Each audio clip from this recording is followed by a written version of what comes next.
ये आप तो लव मैरिज किए थे, लेकिन फिर भी आपके प्यार के बीच में इस तरह का परेशानी आ गया, तो ये भी एक सोचने वाली बात है। ऐसा कोई सोचने जैसा बात नहीं है मेरा।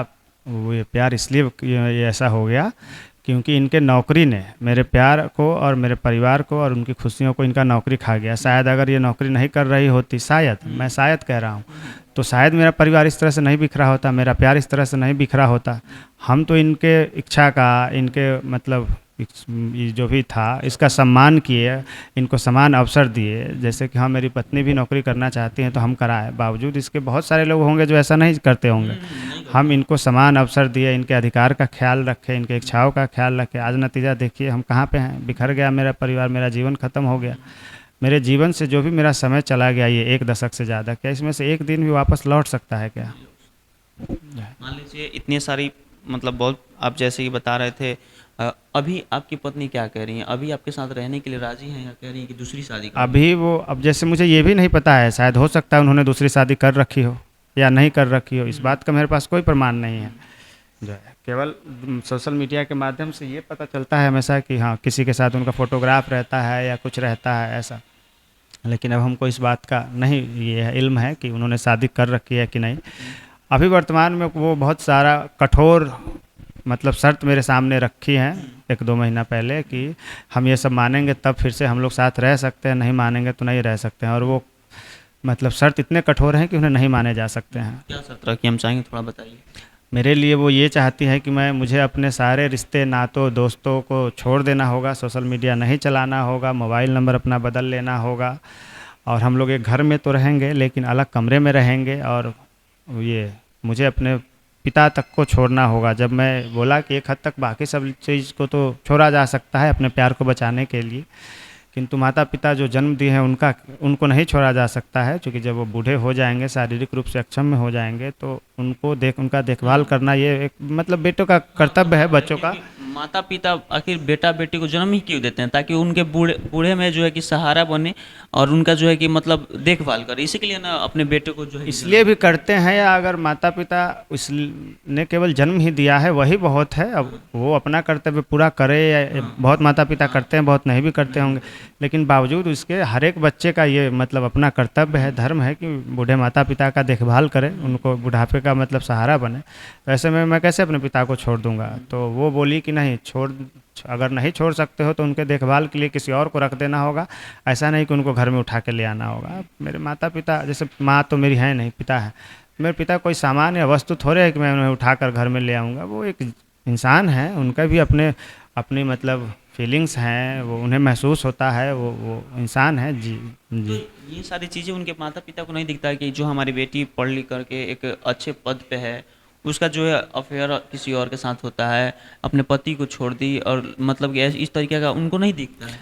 वो लोग, उनका परिवार पश्चिमी चंपारण के रामनगर थाना क्षेत्र के दिवलिया सिगरी बिगरी ग्राम के निवासी हैं। तो ये उनको विचार करना चाहिए, ये सवाल उनसे पूछा जाना है, ये उनसे पूछने वाला सवाल है जो आप हमसे कर रहे हैं। हाँ। क्योंकि अगर उनके माता पिता उनके लिए भगवान है, पूजनीय हैं, उनके माता पिता मतलब ऐसे हैं, और हम अपने माता पिता को छोड़ दें, ये कहाँ से न्याय है? समझिए बात को, जैसे कैसे। लेकिन उनके माता पिता ये कहते हैं कि मेरी बेटी सरकारी नौकरी में है और अब जो कहेगी वो सही है। अगर आप मीडिया हैं, अगर आपको ऐसा लगता है तो आप उनके पिता से ये सवाल करिए, और उनके उनके पिता से ये सवाल किया जाना चाहिए कि आखिर उस लड़के का क्या दोष है, क्या वो अपने माता पिता को छोड़ दे, ये सही है? तो अगर आपका बच्चा, आपके जो लड़के हैं, अगर वो आप दोनों को उनसे को छोड़ दे, तो क्या ये सही होगा जो उसके लिए ये शर्त रखा जा रहा है? अगर आपके लिए गलत है तो मेरे लिए कैसे सही हो सकता है? उनके पिता को ये समझना चाहिए, कहीं ना कहीं वो एक तरफ कह रहे हैं कि हमारी बेटी जो है अच्छे पद पे है, तो उससे हमारे समाज में हमारा बहुत ही बड़ा नाम हो रहा है, हमें मान सम्मान इज्जत प्रतिष्ठा मिल रहा है। लेकिन एक तरफ उनको समझना चाहिए कि अगर उस लड़के को छोड़ दिए, अपने पति को छोड़ दिए, शादी की इतने साल बाद, जिसने मतलब इतना मेहनत किया, इतना जो है कि संघर्ष के बाद उसको पढ़ाया लिखा है, तो कहीं ना कहीं इसके वजह से उनका मान सम्मान समाज में नहीं घटता है। हाँ, तो ये ये सब हाँ, उनको सोचना उनको चाहिए। विचार करना चाहिए हाँ। इस बात पे। मैं हर बार हर दिन कह रहा हूँ हाँ। कि उनको और मेरी पत्नी को ये शांत मन से, ठंडे दिमाग से बैठ के बात सोचना चाहिए कि मैं कैसे गलत हूँ, और मुझ पे जो शर्तें, जैसे मान लीजिए जो उनकी लड़की मेरे लिए शर्तें लागू कर रही हैं, क्या उनकी बहुएं उनके बेटे के लिए लागू हाँ, करे तो वो इस बात को स्वीकार करेंगे? यही बात है।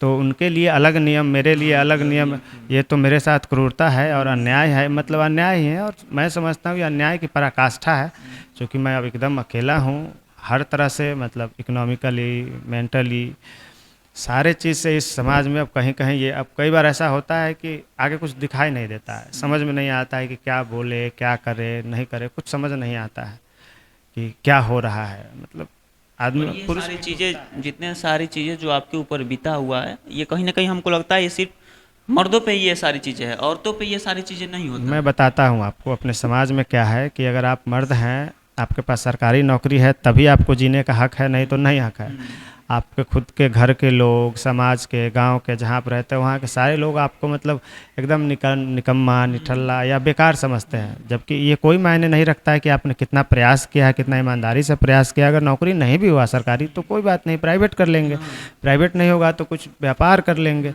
अगर आप में जैसे कि क्षमता है, आप उस तरह के लगातार प्रयास कर रहे हैं, तो क्या ये आपका उपलब्धि नहीं है? ये समाज को या परिवार को नहीं देखना चाहिए क्या? एक पुरुष होना, मुझे लगता है अभी के समय में और मिडिल क्लास परिवार में एक पुरुष होना अपराध है, क्योंकि आप खुल के न रो पाते हैं, न हंस पाते हैं, और जिम्मेवारियों का बोझ इतना ज़्यादा हो जाता है कि आपको कई बार लगने लगेगा कि ज़िंदा ही बेकार है, ये जीवन ही बेकार है, इसको ख़त्म करते हैं। ऐसा बहुत बार होता है। और ये कहीं ना कहीं आप दिल से बोल रहे हैं, कहीं ना कहीं आपके ऊपर बीता है।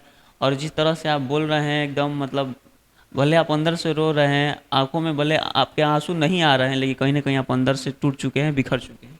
जैसे अब बचा नहीं कुछ है ना खोने के लिए, अब बात समझिए। और ये अकेले मेरा कहानी नहीं है, ऐसे बहुत पुरुष हैं जो अपने ही अकेले में बहुत सारा मतलब पीड़ा कष्ट सह रहे हैं, लेकिन किसी के सामने व्यक्त नहीं कर पाते हैं, शायद इसलिए कि वो एक पुरुष हैं और उनको केवल दुख पीड़ा कष्ट सहने के लिए ही बनाया गया है। अभी क्या चाहते हैं कि आने वाले समय में आप चाहते हैं कि हमारी पत्नी जो है वापस हमारे साथ आए? मेरी पत्नी वो मेरा प्यार है, हम अपने जब तक जिएंगे अंतिम सांस तक उनका इंतज़ार करेंगे और ये प्रयास करेंगे कि वो मतलब एक दिन सब कुछ ठीक हो जाए। उनके माता पिता को भी चाहिए कि वो बैठ के सोचे एक बार इस बारे में। अच्छा, ये जो घटना आपके साथ घटित हुआ है, क्या चाहिएगा कि कुछ कहना चाहिए कि जैसे अपने पत्नी को लोग पढ़ा रहे हैं अभी की डेट में, ऐसे कर रहे हैं, तो क्या उनको पढ़ाना चाहिए, आगे बढ़ाना चाहिए या नहीं करना चाहिए? नहीं, बिल्कुल पढ़ाया जाना चाहिए, ये महिलाओं का अधिकार है, समान अवसर उनको दिया जाना चाहिए, स्वावलंबी उन्हें बनने का पूरा अवसर मिलना चाहिए।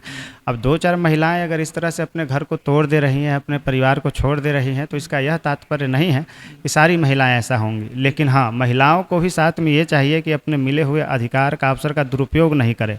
क्योंकि सब कुछ के बावजूद भी एक इंसान जो अंदर से जब टूट जाता है ना, मैं बता रहा हूँ, ऐसा कुछ होता है तो एक पुरुष हर पल हज़ार मौत मरता है। इससे अच्छा है कि एक बार में मृत्यु आ जाए, वो ज़्यादा सुखद होगा, क्योंकि ऐसे में हर पल आप मरते हैं।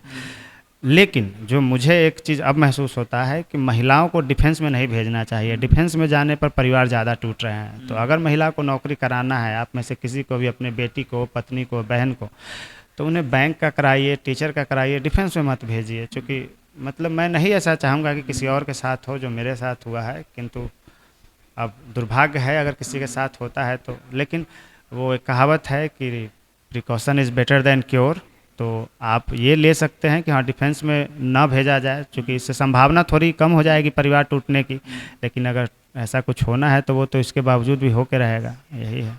चलिए, आपने सुना एक पति पत्नी की कहानी, जैसे कि भाई साहब पत्नी को पढ़ाएं, इतना दुख झेले, हर एक चीज, हर एक वो काम किए जिससे इनकी पत्नी जो है कि उस पद तक पहुंच सके, जिनसे इन्हें भी ये भी सोचे होंगे कि अगर हमारी पत्नी का नौकरी हो जाए तो आगे हम जो है कि पढ़ाई कर सके। इतना जो हम दुख झेले, कहीं ना कहीं आगे चल करके अगर हमारी पत्नी का नौकरी हो जाता है तो सही हो जाएगा, और कहीं ना कहीं समाज में भी लोग कहेंगे चलो कुछ नहीं हुआ तो कम से कम इनकी पत्नी जो है कि नौकरी करी, और इनका भी जो है कि ओहदा जो है कि ऊंचा हो जाता है। लेकिन कहीं ना कहीं ऐसा कुछ नहीं होता है। ये जो है कि इतना दुख झेलते हैं, पढ़ाते लिखाते हैं, उसके बाद से इनकी पत्नी छोड़कर चली जाती है। बाकी आप इस वीडियो से क्या सोचेंगे, इस खबर से आप क्या सोचेंगे, अपनी प्रतिक्रिया कमेंट में जरूर दें। तब तक के लिए धन्यवाद।